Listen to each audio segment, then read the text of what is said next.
बिस्मिल्लाहिर्रहमानिर्रहीम। अच्छा जी जनाब, आज हम बात करेंगे वेटिंग फॉर गॉडो के एब्सर्ड प्ले होने के ऊपर।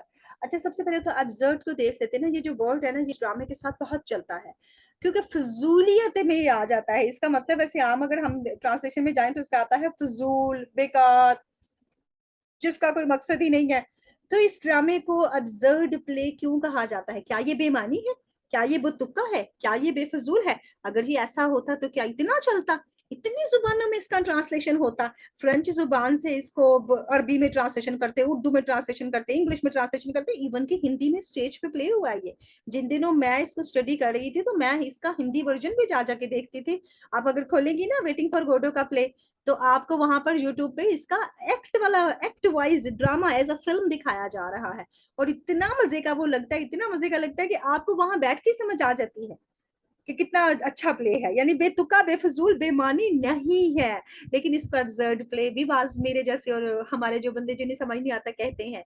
बेकिट्स का नाम दिया गया है, हमारे राइट को बताया गया है कि उसको समझा जाता है इंपॉर्टेंट फिगर, बड़ा अहम फिगर समझा जाता है फ्रेंच एब्सर्डिटीज में। एब्सर्डिस्ट जो होते थे ना, जो जमाने में एक टर्म चल रही थी, जैसे एग्जिस्टेंशियलिज्म की एक टर्म चल रही थी ना, कोई कहता था खुदा का वजूद है, खुदा ने बंदे बनाए हैं तो फिर खुदा का वजूद है, तो खुदा ने अपना वजूद बंदों में डाल दिया है। तो वो कहता था कि जनाब अगर खुदा ने अपना वजूद बंदों में डाल दिया तो फिर वो खुदा तो ना रहा, वो तो इंसान हो गया। फिर हम तो कहते हैं ना खुदा नूर है, खुदा का नूर में वजूद है, वो हर तरफ है, हर तरफ मौजूद है।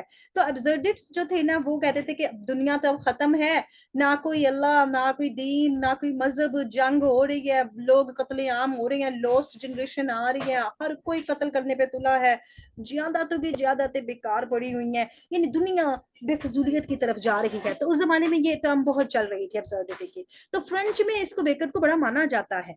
नई चीज हो ना तो लोग फिर उसे देखते हैं, उसको उसके पास जाते हैं, उसको समझते हैं। वेटिंग फॉर गोडो एक मास्टरपीस समझा जाता है एब्सर्डिस्ट लिटरेचर का। अंडरलाइन करने इसको, इसमें एलिमेंट्स पाए जाते हैं एब्सर्डिटी के, जो कि बना देते हैं इस ड्रामे को और जोड़ देते हैं इसको जिंदगी के साथ। बेफजूलियत के साथ साथ हमें मजाक भी नजर आता है, हमें पॉइंट्स भी नजर आते हैं। जब वो कल के हमने देखी थी एक बात, जब कहता था कि ये सारे के सारे पागल हैं, हम सब के सब पागल हैं और हम पागल ही पैदा हुए हैं, हम पागल ही रहते हैं, तो बड़ी बात वो कर जाता है अपने अंदर आके।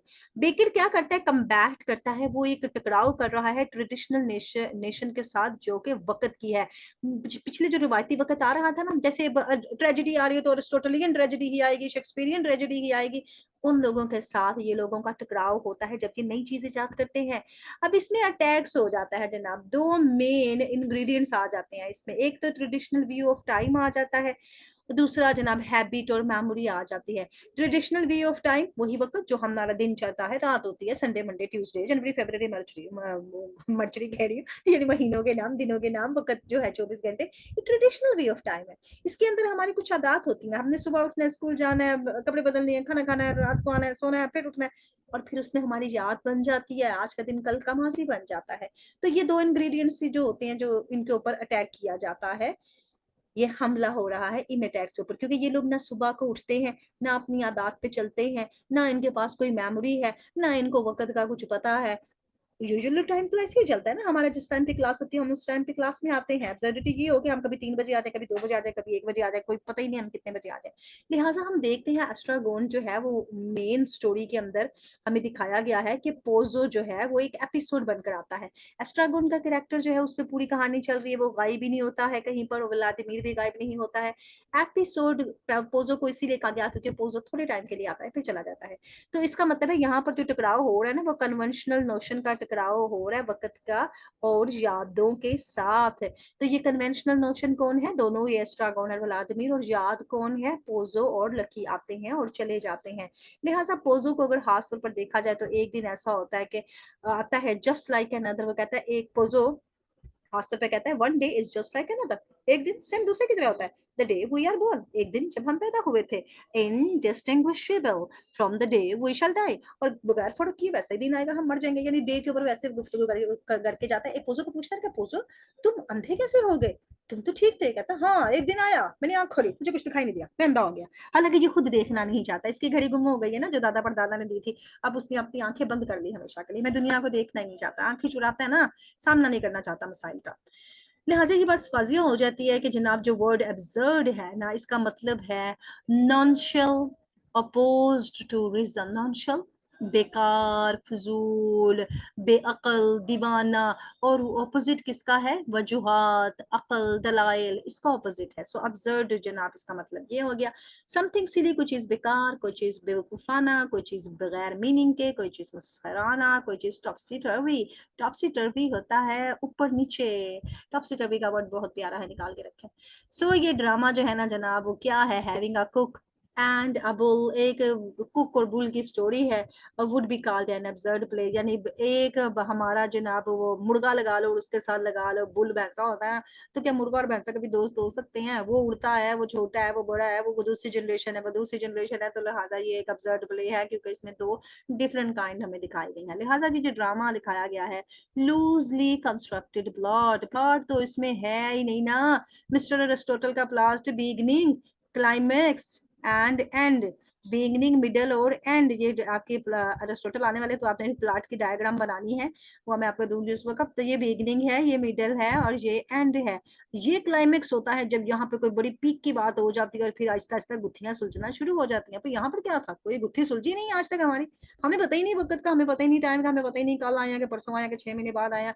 हमारी तो कोई गुत्थी नहीं सुलझी। तो प्लॉट कोई नहीं है इसके अंदर। अनरिकग्नाइजेबल करेक्टर्स, करेक्टर उनको पता ही नहीं अपने नामों का। मेटाफिजिकल, मादी बंदी या कॉल्ड एन अब्सर्ड प्ले, तो लिहाजा इसीलिए इसे बेफजूल प्ले कहा जा सकता है। आपको इनके नामों का नहीं पता, आपको इनके टाइम का नहीं पता, आपको वक्त का नहीं पता, आपको दिन का नहीं पता, आपको इनकी श्योरिटी का नहीं पता है कि ये वाकई उस मीटिंग के लिए आए हैं, बंदा इनके साथ श्योर है कि नहीं है, वो आना था कि नहीं था। दरअसल एब्सर्ड थिएटर जो था ना, उसका यकीन था कि humanities flight is purposeless in an existence, के इंसान का वजूद बेमकसद वजूद किया गया है, इंसान को फजूल पैदा कर दिया गया है, उसका कोई मकसद नहीं है, which is out of harmony, लिहाजा ये बात हम आहंगी से बाहर है, विद इट्स सराउंडिंग। हमारी अगर सराउंडिंग बनाई गई है, अल्लाह ने अगर दुनिया बनाई थी, पत्थर, आसमान, चांद, सितारे बनाए थे, तो हमारे लिए बनाए थे ना। तो पर्पल एस थोड़ी ना है, हमें बनाया था, इंसानों को बनाया था, इसलिए दुनिया बनाई। अब ये जो थिंग्स हमें दिखाई गई हैं, इनसे हमें क्या बाखबरी मिलती है कि जनाब जहाँ पर लेक ऑफ पर्पस है, produced a state of metaphysical anguish. अच्छा, लेक ऑफ पर्पस की जो स्टेट है ना, वो तो इनके अंदर थी, लेक ऑफ पर्पस इन दो करेक्टर्स के अंदर। वो करेक्टर्स जिन्होंने जर्नल और ह्यूमन बीइंग को पर्टिकुलर बताया है, ये दोनों हम सबकी नुमाइंदगी कर रहे हैं, क्योंकि हमारा कोई मकसद नहीं होता जिंदगी गुजारने का। हम फजूल ही जिंदगी गुजारते हैं, जिंदा रहते हैं, जीते हैं, 40 50 साल, 60 70 साल जिंदगी होती है, बाद में मर खप जाते, पता भी होता कौन आया था कौन गया था। उन हजारों में से कोई एक अपना नाम कमा कर जाता है, जिसका बचत होती है कि वाह जी वाह, वो बंदा था जो इस सदी में आया था, जैसे इलामा इकबाल और कायदे आजम को याद करते हैं। लिहाजा ये जो चीज हमें जिससे बाखबरी दी गई है, वो है लेक ऑफ पर्पस प्रोड्यूस्ड, कि लेक ऑफ पर्पस हो जाए तो फिर बनता क्या है, निकलता क्या है। एक ऐसी हालत निकलती है जो कि हमारी मादी गुस्से का बाइस बनती है, हमारे अंदर प्रॉब्लम्स क्रिएट कर, कहते हैं खाली दिमाग शैतान का घर। अगर आप कुछ नहीं करेंगे तो मेटाफिजिकल एंग्विश ही आना है आपको। आप हमसाई के कान लगा लगा के बातें सुनेंगी, बेहतर है आप तैयारी करें, किताब लेके बैठे तो आपके अपने बड़े मसाइल हो जाते हैं, आपको जरूरत ही नहीं होनी कि मैं बाहर झांकू और सुनूं फलाने घर में क्या पका और इसमें क्या पका है। तो मेटाफिजिकल एंग्विश की स्टेट आ जाती है अगर आपके पास कोई मकसद नहीं होता है। लिहाजा अच्छा करते आजकल के हस्बैंड बेगमों को पढ़ाई पे लगा देते, कहते पढ़ो शाबाश। ना मेरी माँ की बुराइयां, ना मेरी बहन की बुराइयां, which is the central theme, यही इसका सेंट्रल थीम है जनाब एब्सर्ड थिएटर का। हमारे हस्बैंड ने भी ऐसे ही किया था, उसने कहा था मेरी माँ और बहन और मेरी भाभीयों की बुराइयां करने से बेहतर है बेगम कुछ काम करो, शाबाश, दिमाग लगाओ अपना कहीं और। तो हम लोगों का दिमाग चेंज हो गया, यानी हमें पर्पस मिल गया, तो हमारा मेटाफिजिकल लैंग्वेज खत्म हो गया, वरना वही पुरानी कहानियां, वही पुरानी लड़ाइयां होनी थी ना। तो इस वजह से यहाँ पर उसने कहा कि इनके पास अगर पर्पस होता तो इनको इतना एंग्विश नहीं आता, ये बार बार खुदकुशी का ना सोचते, ये बार बार किसी, जैसे कहते हैं ना, अपने आप को कत्ल करने का और फजूल फजूल आइडियाज ना सोचते, कोई काम की बात करते। अब जो ऑब्जर्व्ड प्ले था वो क्या करता है, वो लॉजिकल कंस्ट्रक्शन होता है, उसके अंदर बड़े दलील होती है, बड़े दलाइल के साथ उसे बनाया जाता है, और रैशनल आइडियाज होते हैं, अंडरलाइन करें। ये नहीं कि फजूल है तो इसके अंदर फजूलियत ही डाली जाएगी, देखिए कितनी काम की बातें इस तरह करके जाता है हमारे सामने।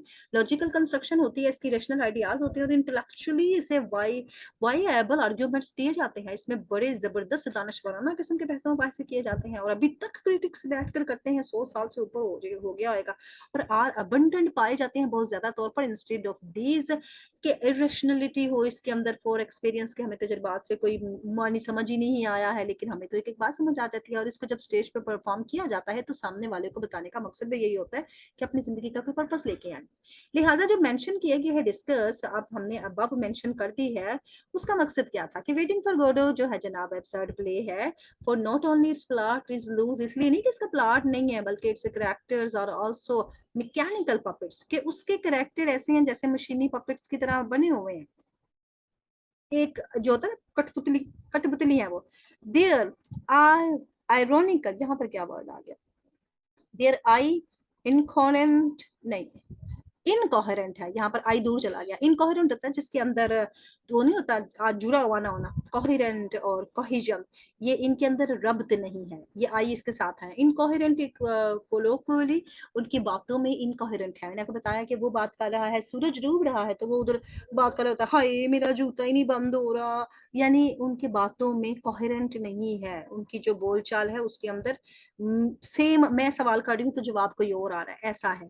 All above all then all, इन सब के बावजूद जो थीम है वो अनएक्सप्लेन्ड है, हमें कोई मरकजी ख्याल बताया नहीं गया। वेटिंग गोडो इसीलिए भी ऑब्जर्व प्ले है कि इसके अंदर क्या है, इसके खाली रखा गया है आर्ट ऑफ करेक्टराइजेशन से, किरदारों के वो आर्ट ऑफ करेक्टराइजेशन होती है कि जब आपको किरदार दिखाना है तो किरदार के ये नीचे से ऊपर तक उसका दिखाएं, जैसे हमें art of characterisation Ahmad Ali ने दिखाई है, आते ही उसने दिखाया मीर निहाल की खुला गुस्सा, उसकी पगड़ी, उसके रहन सहन, उसका रख रखाव।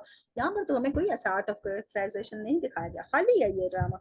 कोई नहीं, फकीरों ने पाटे हुए कपड़े पहने हुए हैं, जूता पहना हुआ जिससे पैर सूजे पड़े हैं, कंघी उन्होंने कोई नहीं हुई, तो बुरे ही हाल उनका दिखाया गया है, और मोटिवेशन भी इसमें कोई नहीं दिखाया गया। दो द करेक्टर्स आर प्रेजेंट, अच्छा किरदार मौजूद जरूर है लेकिन पहचान के काबिल नहीं है, और they whatever they do, वो जो कुछ भी करते हैं, whatever they present is purposeless, और जिसमें भी वो मौजूद है वो उस हालत में बेमकसदी हालत है उनकी, वैसे ही फजूल बैठे हुए हैं। तो उनके डायलॉग्स की जो टेक्निक है ना, उसको अगर हम ताल्लुक देते हैं तो वो भी प्योरली अब्सर्ड है, क्योंकि नो विटी रैपिड, कोई इसके अंदर हमारे पास अकल वाली बात का दोहराया नहीं जाना। हाँ, बातें उन्होंने बार बार दोहराई जरूर है, लेकिन वो बेकार बातें दोहराई हैं।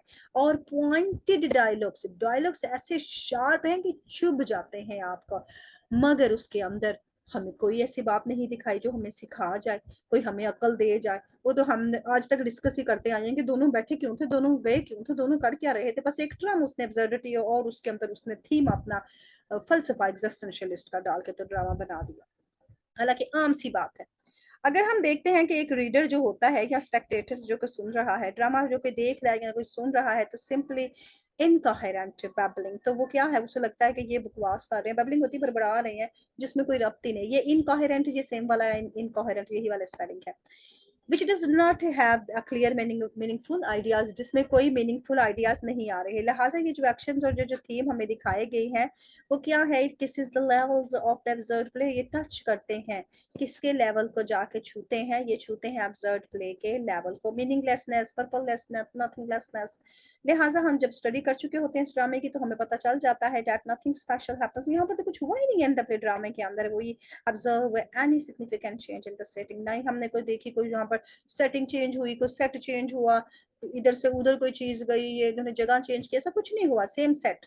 दो द चेंज occurs, अगर चेंज होता है, but it is only that now the tree has sprouted out 4 or 5 leaves, सिर्फ ये हुआ कि पत्ते उग गए हैं वहां पे, कितने 4-5 पत्ते आ गए, nothing happens, nobody comes, nobody goes, it's all full, फिर आ गई वही आपकी quotation। बिगनिंग और मिडिल में हमें दिखाया और एंड में क्या दिखाया गया, not do not raise up the level of the good play, अच्छे ड्रामे का कोई लेवल नहीं आया है, सो अब्सर्ड, बहुत ही ज्यादा फजूल काम था, बेतुकी बातें की इन्होंने। दो इट्स थीम लगा, लिहाजा जो इसका थीम था उसके अंदर दलाइल मौजूद है, उसके अंदर डीपर मीनिंग्स मौजूद है, वो बड़ा अकली भी है, और इट्स लाइज अम्ब्रेज, और वाकई उसके अंदर बड़ी काम की चीजें पाई जाती हैं। यानी अगर हम दो बंदों को निकाल के आम जिंदगी की तरफ जाएं तो हमें बहुत से पॉइंट आते हैं, हमें बहुत सी हकीकतों का पता चल जाता है। पोजो लकी से हमें जगीरदाराना निजाम का पता चलता है, पॉलिटिशियंस का पता चलता है, अवाम का पता चलता है, इन दोनों से लड़का लड़की के रिलेशन का पता चलता है, मियाँ बीवी, माँ बेटा, कभी ये लड़का लड़की बन जाते हैं, कभी ये माँ बेटा बन जाते हैं, कभी ये मियाँ बीवी बन जाते हैं, यानी इस तरह से डिफरेंट इनके रिलेशन हमारे सामने उसने करके दिखाए हैं। मोर एवर वेटिंग फॉर गोडो में होता क्या है जनाब, रिगार्डेड जो हवाले दिए जाते हैं एक अब्सर्ड प्ले के, इसलिए भी दिए जाते हैं कि इसलिए it is difficult from the poetic theatre, क्योंकि ये पोइटिक थिएटर से बिल्कुल डिफरेंट है। पोइटिक थिएटर वही था जो हमारा पुराना माइंड थिएटर चल रहा था। neither it makes a considerable use of dreams, यहाँ पर कोई यूज ऑफ ड्रीम नहीं हुआ, कोई फैंटेसी नहीं हुई, कोई ख्यालात की दुनिया नहीं हुई। और हमें क्या किया है जनाब, कॉन्शियस पोइटिक लैंग्वेज भी यूज नहीं की गई है। सिचुएशन जो ऑलमोस्ट हमें दिखाई गई है वो है अनचेंज, चेंज नहीं होती है। And enigmatic vein runs through the play, और ऐसी खुफिया नसें जो होती है ना हमारी नसों में, वो रोंगटे खड़े कर देने वाली चीजें आना, एंगमाइटिक खुफिया होती है, वेन्स जो चलो हमारी नसों में दौड़ रही है या ऐसी नसें चल रही हैं जो कि खुफिया है पूरे ड्रामे के अंदर, ऐसी हैरान कुन लैंग्वेज जो होती है ना वो हमें दिखाई गई है। मिक्सचर दिखा दिया गया है कॉमेडी और ट्रेजेडी का, जिससे साबित होता है बैफलिंग। बैफलिंग भी एक काइंड की टर्म है जिसके अंदर आपको जैसे कहते हैं ना बकवास के अंदर ही बड़ी बातें करती जाती हैं। एक्ट वन जो होता है इसमें होता है हमें यकीन ही नहीं होता कि हीरोइन का रवैया कैसा चल रहा है, क्या हम टुवर्ड्स करेंगे एक मुश्किल फेज की तरफ जाएंगे, क्या हमें यहाँ पर कोई एक्शन नहीं दिखाया जाता। एक्ट वन में ही हमें शक शुबहत आ जाते हैं, क्या गोडो आएगा, क्या गोडो नहीं मिलेगा, क्या दोनों मर जाएंगे, क्या एक मर जाएगा, क्या दो मर जाएंगे, आने वाला क्या इनके साथ कोई हाथापाई करेगा, आने वाला कोई इनको कत्ल करेगा। हमें यानी ऐसे शक शुबहत दे दिए जाते हैं।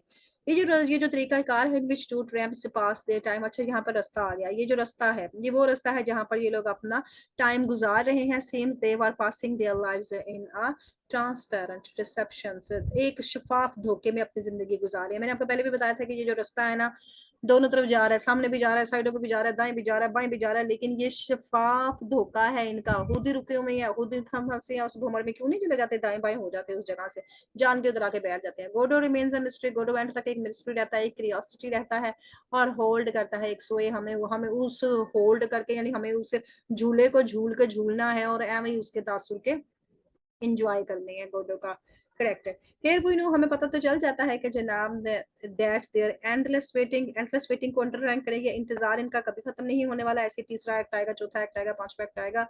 सो सेम अब्सर्ड, लिहाजा ये हमें अब्सर्ड ही लगता है कि आगे भी यही कुछ होने वाला।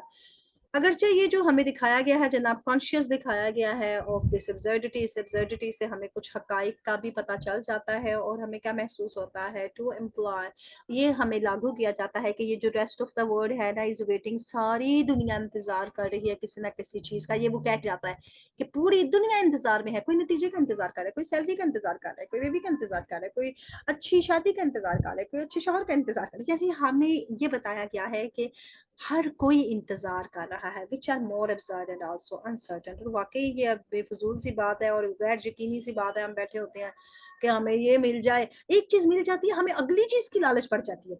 अच्छा चलो मास्टर्स की डिग्री आ गई तो कोई नहीं, चलो एमफिल कर लेते हैं, पीएचडी कर लेते हैं, हमें उन लालचों में पड़ जाती है। यानी हमारा इंतजार कभी खत्म नहीं होता। वेटिंग फॉर गॉड एक एब्सर्ड प्ले है और इसमें नो फीमेल करेक्टर, कोई औरत भी तो नहीं दिखाई गई, इसलिए भी बकवास हो जाती है। लेडीज ग्लैमर्स लेके आती हैं लाइफ के अंदर, लिहाजा करेक्टर्स जो दिखाए गए हैं वो क्या है, वो डाइवर्ट है, उनकी कोई आइडेंटिटी, उनकी शिनाख्त से खाली है वो करेक्टर। दो हमें किरदार दिखाए गए, एस्ट्रागोन और व्लादिमीर, और दोनों ही पुराने वाकफार हैं एक दूसरे के, और लेकिन फिर भी उन्हें अपनी शिनाख्त के बारे में कोई पता नहीं है। लिहाजा वो सांस ले रहे हैं, वो जिंदा है। और जिंदगी कौन सी है, an endless rain of blows, एक ऐसी जिंदगी जिसमें ना खत्म होने वाली परेशानियां। रेन ऑफ ब्लोज आपका इडियम है जिसमें आ रही है, यानी वो जो कहते हैं ना सर मुंडाते ही ओले पड़े, ओलों की बारिश है जो कभी खत्म नहीं हो रही, मसाइल खत्म नहीं हो रही, और वो इंतजार करते हैं अल्टीमेट एक्सटेंशंस का कि शायद उनकी निजात हो जाए, शायद उनको जो जिसे कहते हैं ना गुनाहों की आग है उनकी वो बुझ जाए, परेशानियों की वो आग है वो बुझ जाए। मगर फ्रस्ट्रेटेड वे है रास्ता, मगर उनका बहुत ही जान वाला है, खिंचाव वाला है। ये जो चीजें हमें दिखाई गई है मीनिंगलेसनेस तो लिहाजा ये भी चीजें इस ड्रामे को अब्सर्ड बना देती हैं। नियर द एंड के पास चले जाते हैं तो जो पहले एक्ट के पास जब एंड आता है तो वहां पर एक लड़का आ जाता है और मैसेज लाता है वो गोडो की तरफ से कि जनाब Godot will not come today but will come tomorrow. ये बस वो बात कह के चला जाता है, इतनी सी बात होती है। तो जनाब सेकंड एक्ट में भी यही एक्शन आता है जैसे कि फर्स्ट एक्ट में होता है, और एसेंशियली रिपीटेड होता है, सेम वही लाइन है वो दोबारा कहता है, सिर्फ फ्यू चेंजेस हो जाते हैं कि यहाँ पर दरख्त के ऊपर कुछ पत्ते आ गए हैं, पोजो अंधा हो चुका है, और लकी जो है ना जनाब वो शॉर्टर लेस हो गए, लेश हो गया, यानी वो बहरा हो चुका है। दोबारा वो लड़का फिर आता है और आके इन दोनों ट्रैम्प्स को भी बताता है Godot will not come today He insists that he has never met them before. अब वो कहता है कि तुम वही लड़की नहीं है जो कल आए थे। कहता है नहीं नहीं, मैं तो नहीं आया, मैं तो पहली बार आया हूँ। अब वो व्लादिमीर इससे कहता है नहीं तुम वो हो जो कल आए थे। कहता है नहीं मैं नहीं आया। कहता है अच्छा तुम्हारा भाई होगा वो कल आया होगा। लिहाजा प्ले फेमस एक्सचेंज के साथ खत्म होता था। ये मैं आपको कह रही थी, ये आपने कोटेशन जरूर लिखनी है। Vladimir, well shall we go, क्या हम चलें स्टॉकहोम? यस लेट्स गो, चलो चलते हैं। They no no do not move, तो वो दोनों नहीं मूव करते। ये एंड पे भी यानी मूव नहीं करते, उधर ही बैठे रहते हैं ढीठ ढड्डी बन के। ये चार लाइनें इनकी वही आती है, शैल वी गो, कहता है नो वी डोंट मूव, कहता है why, because we are waiting for God. वो चार लाइनें भी आपकी कोटेशन है। मोरेओवर हमें दिखाया गया कि what makes the play absurd is it's ending. Ending भी ऐसे ही है जब ये डोंट मूव, हरकत नहीं करते। और एंड को अगर नोट किया जाए तो ये इसमें का मतलब है इज नॉट अ कंक्लूजन, यहाँ पर कोई कंक्लूजन भी नहीं है। यूजुअल सेंस इसमें दिखाई गई है। वेट कंटिन्यू, अभी भी इंतजार जारी है। ह्यूमन कंटेक्ट रिमेन्स अनसॉल्व्ड, इंसान के ताल्लुकात में कोई भी सुलझाव नहीं आया है। प्रॉब्लम्स ऑफ एग्जिस्टेंस, वजूद जो है हमारे पास मसाइल का, रिमेन्स मीनिंगलेस, ऐसे ही रहता है। फुटाइल, पर्पसलेस, वजूद जो हमारी एग्जिस्टेंस का है वो बेकार है, वो बगैर मीनिंग के, बगैर मकसद के है। सो कन्वर्सेशन जो दिखाई गई है हमें इन दोनों के दरमियान, एस्ट्रागोन और व्लादिमीर के दरमियान, वो एक जार्गन्स है, वो एक ऐसी बात है जो बड़बड़ाहट है, जो समझ नहीं आ रही है। रियली या हम्बग, बकवास स्पीच है इनकी। वो कोई सवाल कर रहा है, वो कोई बात कर रहा है, बंकम स्पीच है, कुछ उसमें इनकोहेरेंट कोहेजन नहीं है। लिहाजा ड्रामा ये इस वजह से भी अब्सर्ड कहलाता है। थिएटर ऑफ द ड्राम जो प्लाइस दिखाई गई है, ग्रुप ऑफ ड्रामाटिस्ट जो थे 1950 में आए थे, उनके अंदर थे मार्टिन एसेंस, का नाम याद रखिएगा इस बंदे को निकालने। इस बंदे ने ड्रम निकाली थी, ये फर्स्ट बंदा था जिसने इस तरीकाकार को इस्तेमाल किया था, एब्सर्ड किया था अपनी किताब के अंदर, और उसकी किताब का नाम था the theatre of the absurd. Eugene लोन्सियो को जो थे उन्होंने भी ऑथर, उन्होंने भी किया, ये बाकी बंदे हैं। उन्होंने किया, ऑथर एडमोर ने किया, हार्लोड पेंटर ने किया, जेन ग्रेट ने किया, और ये सारे के सारे राइटर थे जो इसी कैटेगरी में आते हैं, यानी अब्सर्ड के कैटेगरी में आते हैं। द थिएटर ऑफ अब्सर्ड के बारे में, उसके अंदर इनके ऐसे हो सकते हैं, उसी के टॉपिक को ये आगे लेके जा सकते हैं। इन राइटर्स ने काम किया है। हम जब कंक्लूड कर रहे हैं तो हम देखेंगे ये जो प्ले वेटिंग फॉर गोडो है, इसके अंदर तमाम एलिमेंट्स पाए जाते हैं जो अब्सर्ड प्ले के हैं। यहाँ पर आपने बात खत्म कर दी। और प्ले हमें बताता है इरेशनलिज्म ऑफ लाइफ, जिंदगी के अंदर कोई भी चीजें जो है वो अकल वाली नहीं हो सकती, कभी बगैर अकल के भी होती है। ग्रेस्टिकली कॉमिक दिखाया गया है, ऐसा कॉमिक दिखाया गया है जिसके अंदर हमें पैगाम भी देने की कोशिश की गई है। नॉन कॉन्शियन फैशंस दिखाए गए, वो फैशंस दिखाए गए जो कि मुसलसल नहीं रहते हैं, वो तरीकाकार दिखाए गए जो कि चेंज हो जाते हैं, बदल जाते हैं। मगर इन दोनों के तरीकाकार बदलते नहीं हैं। एलिमेंट्स जो दिखाए गए हैं, metaphysical alienation and tragic anguish, ये अंडरलाइन करें।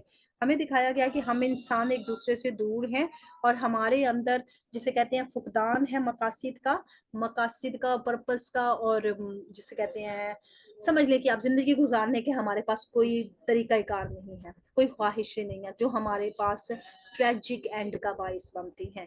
नेवरदिलेस, बहरहाल हमें बताता है वेटिंग फॉर गॉडो में क्या है। उसमें दावा किया गया है its place in literary history, के लिटरेरी हिस्ट्री में इस प्लेस का दावा कर दिया गया है कि ये एक मास्टर पीस है that change the face of the 20th century drama. 20th century के ड्रामा को इसने बदल कर रख दिया था, उनके चेहरे बदल दिए, यानी आने वाले ड्रामा ने इसकी मिसालें पेश की कि वो ऐसा लिखा गया तो चलो चेंज करते हैं, नई कैटेगरीज को यूज करते हैं।